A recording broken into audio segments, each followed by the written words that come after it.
বাস্তবতা হলো আমরা ফুটবল শক্তিতে অনেক পিছিয়ে, কিন্তু আমাদেরও তো নিশ্চয়ই একটা স্বপ্ন থাকে যে আমাদের মতো সমসাময়িক বা সমশক্তির যে সকল দেশ আছে, কিছুটা আগানো দেশ আছে, তারা মনে করেন যে স্কোপটা আর একটু বাড়লে ওই যে 48টা আসছে, হয়তোবা যারা র্যাঙ্কিংয়ে 60-এ আছেন 70 আছে, তারাও হয়তোবা ভাবছে যে পরবর্তী বিশ্বকাপে একটা সুযোগ পেতে পারে।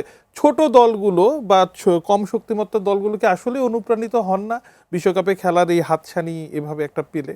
দেখেন, আপনাকে যদি আপনি ধরেন 60 নাম্বার টিম, আপনাকে যদি 50-এ যেত, একটা টুর্নামেন্ট আয়োজন আপনি করতেছেন, আপনাকে 50টা টিম নিয়ে করতে হবে, 10টা টিম আলাদা বাদ দিতে হবে, তাহলে 60টা টিমের প্রস্তুতি কি থাকতে হবে? ওয়ার্ল্ড কাপের মতো প্রস্তুতি, মানে ওই টুর্নামেন্টে খেলার জন্য আপনাকে প্রস্তুত হতে হবে। স্টিল না, আমরা ওয়ার্ল্ড কাপ খেলার মতো ওই প্রস্তুতিতে স্ট্যান্ডার্ডটা নাই। আমরা না, আমাদের থেকেও অনেক শক্তির টিম ইন্ডিয়াও নাই।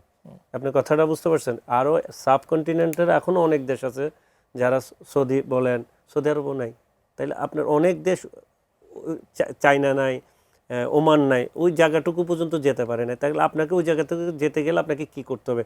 চ্যালেঞ্জ নিতে হবে, সব কিছু ঠিকঠাক রাখতে হবে, আপনার ফাউন্ডেশন ঠিক রাখতে হবে। আপনাকে ওই জায়গায় খেলার জন্য, আপনি যদি সহজে ওই জায়গায় খেলতে যেতে যান, তাহলে কিন্তু আপনার ওইটার মূল্য আপনি বুঝবেন না। তা আপনাকে যদি ফাইট করে আপনি ওখানে যান, তাহলে টুর্নামেন্টও সুন্দর হলো। হ্যাঁ, ফাইট করে যাচ্ছেন, আপনার উন্নতিটা হচ্ছে। এখন তো আপনার উন্নতি হবে না, আপনি যেভাবে মানুষ আমরা চিন্তা করি 48-এর পর 60টা হবে, 60টার পর 70টা হবে, বাট এটা ইজি প্রসেস। আপনাকে আরও ফাইটিং টেন্ডেন্সি আনতে হবে। এখন যেটা হচ্ছে, এই 48টা দেশ নিয়ে যেটা হচ্ছে, এটা ফার্স্ট রাউন্ডে আপনি খেলা দেখলে বুঝতে পারবেন। গতকাল যেমন একটার খেলা, কানাডা ভার্সেস বসনিয়ার খেলা দেখলে আপনার বুঝতে পারবেন আসলে এটা না পারতে দেখা মানুষের। কারণ এই ধরনের ম্যাচ আসলে মানুষ, এর থেকে ইংলিশ প্রিমিয়ার লিগ বা ডোমেস্টিক লিগ অনেক ভালো খেলা হয়। তার জিনিসটা হলো, নর্মালি আপনারা হোস্ট গেস্ট হিসেবে খেলা দেখতেছেন, কিন্তু রিয়েল যদি ফ্যাক্ট 32 দেশ নিয়ে হতো, তাহলে অনেক দেশ আসতে পারতো না। তাহলে আপনাকে চিন্তা করতে হবে যে আপনাকে ওই মানে বাছাই পর্বে আরো হাড্ডাহাড্ডি লড়াইটা হলে আরো গুণগত মানসম্পন্ন দল আপনার আসলে উন্নতি করতে গেলে, আপনার যদি উন্নতি করতে যান, আপনি যদি সিস্টেমের বাইরে, এখন ফুটবল স্পোর্টস এমন জায়গায় গেছে, ফুটবল এমন জায়গায় গেছে, ওই জায়গাটুকুতে যদি আপনাকে যেতে চান, আপনাকে ফাইট করে যেতে হবে।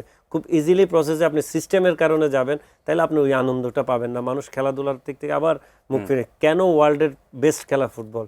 বিকজ অফ রিজন, 32টা টিম যারা খেলে, যে কেউ ফাইনাল খেলার মতো অ্যাবিলিটি রাখে। দ্যাটস ওয়াই ওয়ার্ল্ডের বেস্ট খেলা হচ্ছিল ফুটবল।